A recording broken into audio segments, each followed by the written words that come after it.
Biya kamal en wala bana ngis ke a e I o hu. A e I o hu. Ki Nuer language alphabets. Men bana ngitin jane. Bana right ke kui bana tindit. Bana right ke bana yuali bana right. Ke bana shek jot ken bana right. Ke bana nshal ke re bana. Bana ke linga jen listen mani. Bukon chuwutin kel kele. Tuong na jaka manyam. A E I O U.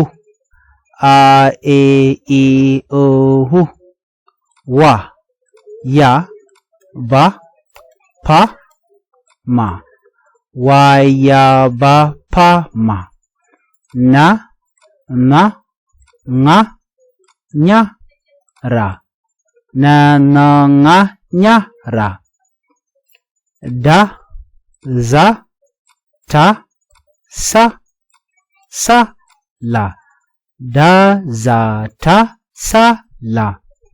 Ka ga ha sha ja. Ka ga ha sha ja. E h o e h neme o e h o u. Tiji kon nente gwata mchala ke bane Thok Nath kan bane Thok Nath ti ke bane Thok Nath ndit wane pingwasa me mara ke bantin chek yutkin banin chek yutkin ke jandang rokrodien kan la to ka keriet ka la kan good keriet ba ban je chuto gwata me banin chek yutkin wa ya ba pa ma na nga nya ra. Da za ta sa la. Ka ga ha sha ja. Titini chwala keri chwala keno ke banatin chek jot ken ka jandang ro korodien. Ati ban nyok nentene ke bana yuali ka bangon lalas kene ka kam banatin chek jot ken. Tangwene la kene gudba keri dundo cha ka to keriet kan banditine banan shal ke bana yuali kan ti a e I o u. A e I o hu nemengu ke bayol ka namo ke bana yual ton e h o u. Ti chikon ganenti ten yam bitine shal ke bana yuali kel ke ti shal ke bana yuali maden dial kedi ke ken dang bangwan ka a e I o hu wana pingwasme bana ora ke kwire bani re bani ka badak ka Thok Nath michi kon gor kon ke de kon jigono di re bani ka di ka kan dang badak bana shuwetin ka dob dan de kon ngai ke je ka Thok Nath bana chuto gwadme ha ho e he ho I.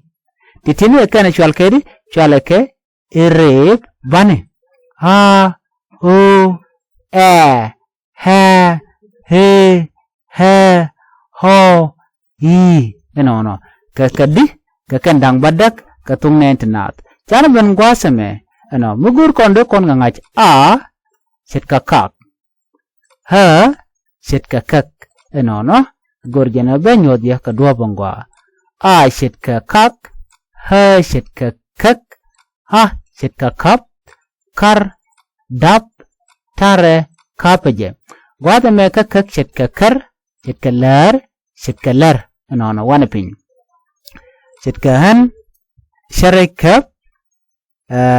kar ka ba ka ga na mane ajena kwala shole ha gwada me mura ka kwi haka dire jekte ka kape te ka kapaje te ka kach te ka shat no whip chetka kasare no bana bengwa o chetka o tok kul ton name o chetka o bul look but chetka ho dop dor no awewe ban bengwa me ka e chetka chetka kel chetka deng chetka kel chetka dep chetka kel kel der bear chet ke ha gwa the men de kon jik ta ka awewe wana pin kamando dien te kon ke he chet ke dep chet ke pek chet ke kir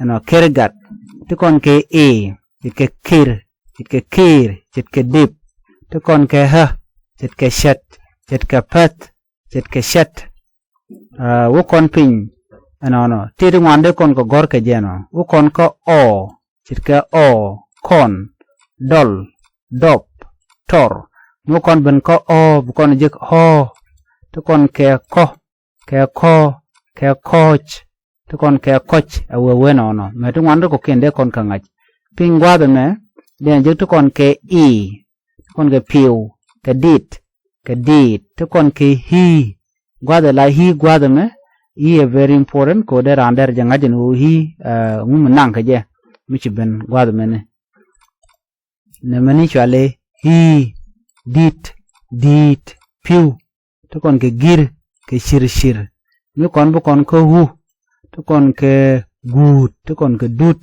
ke kure awewe cham nyu je ke ngi do dien